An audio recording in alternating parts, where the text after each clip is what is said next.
Tá? A quarta dica, eu vou falar sobre um tratamento, né? Que é algo que tem caído todo ano, porque é a droga mais recente que a gente tem para tratar osteoporose, que é o romosozumab. Então, o que é que a gente precisa saber sobre o romosozumab? Né? Que aí, acho que ao longo dos últimos anos, as questões da prova do TIM já abordou vários aspectos da droga, né? E aí, se a gente sabe também bem isso, estuda direitinho para fazer a prova, a gente já vai estar pronto também para prescrever, né, na prática clínica, para saber em quem prescrever, para saber como prescrever, por quanto tempo fazer, né? Então, dicas sobre romosozumab. Primeira coisa que aí, para quem for fazer a prova, tem que saber é um mecanismo de ação do romosozumab. Então já caiu, talvez tenha sido que, talvez, com certeza, né?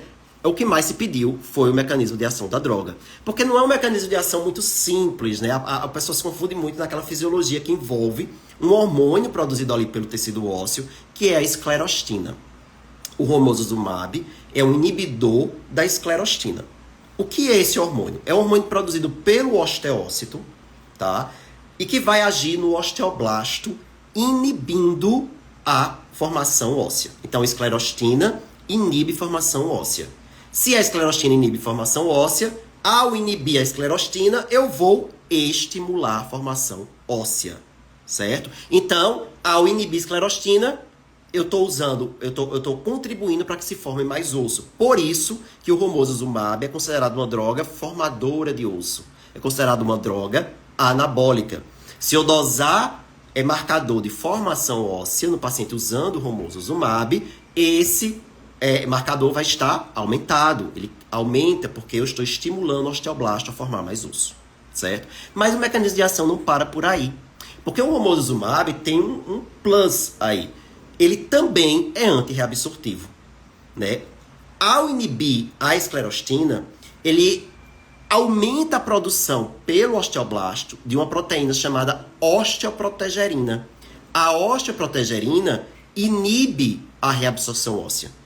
Então, ao inibir esclerostina, aumenta a osteoprotegerina e inibe reabsorção óssea. Então, quando eu faço o romosozumab, eu também estou inibindo reabsorção. Então, é uma droga que aumenta a formação e diminui reabsorção.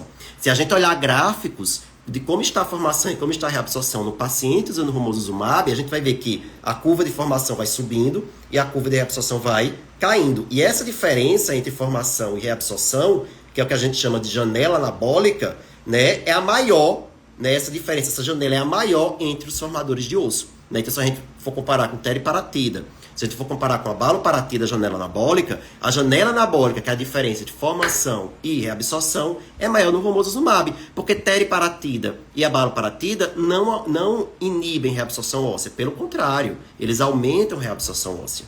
Né? Então, o romosozumab dos anabólicos é o único que consegue, além de formar osso, também inibir reabsorção. E ele teria um efeito duplo. Então, se eu faço um marcador de reabsorção, ele está baixo. E aí, essa dinâmica de marcadores tem que saber para a prova também. Né? E até para a vida também. Porque se eu tenho que saber interpretar os marcadores se eles chegam para mim no paciente usando romosozumab. Então, o marcador de formação aumenta, marcador de reabsorção diminui em quem está usando romosozumab. Certo?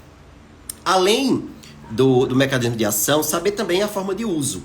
Né? Então, lembrar que é uma medicação de aplicação subcutânea, que se faz uma vez por mês. Né? E na caixa vem 2 canetas, cada caneta de 105 miligramas. Né? Você aplica as 2 ao mesmo tempo, dando a dose de 210 miligramas por mês. Ao todo, serão 12 meses de tratamento. Não se faz mais de 12 meses. O tratamento é aprovado para 1 ano. Então, você faz período de 1 ano, e aí, quando para o romosozumab, passa a fazer um antirreabsortivo obrigatoriamente. Porque se você não fizer um antirreabsortivo depois que parar o romosozumab, o que o paciente ganhou, ele vai perder. Então, é preciso manter esse ganho. O tratamento, osteoporose é uma doença crônica que merece tratamento o resto da vida. Então, não vai ter essa osteoporose que tá de alta, melhorou, nunca mais precisa voltar. Não existe isso. Né? Mesmo que a gente dê pausa, às vezes, no tratamento, esse tratamento vai ter que retornar. Com os anabólicos, inclusive com teriparatida também é assim, parou o tempo de uso, tem que fazer uma droga antirreabsortiva depois, é obrigatório. Então, com o romosozumab, usou um ano, logo depois inicia uma droga antirreabsortiva, seja denosumab, seja bisossonato. A gente sabe que os dois estudos pivotais do romosozumab, um fez esse tratamento sequencial para denosumab, o outro fez esse tratamento sequencial para alendronato. Né? Então, são duas drogas que a gente pode sim estar fazendo após o uso do romosozumab.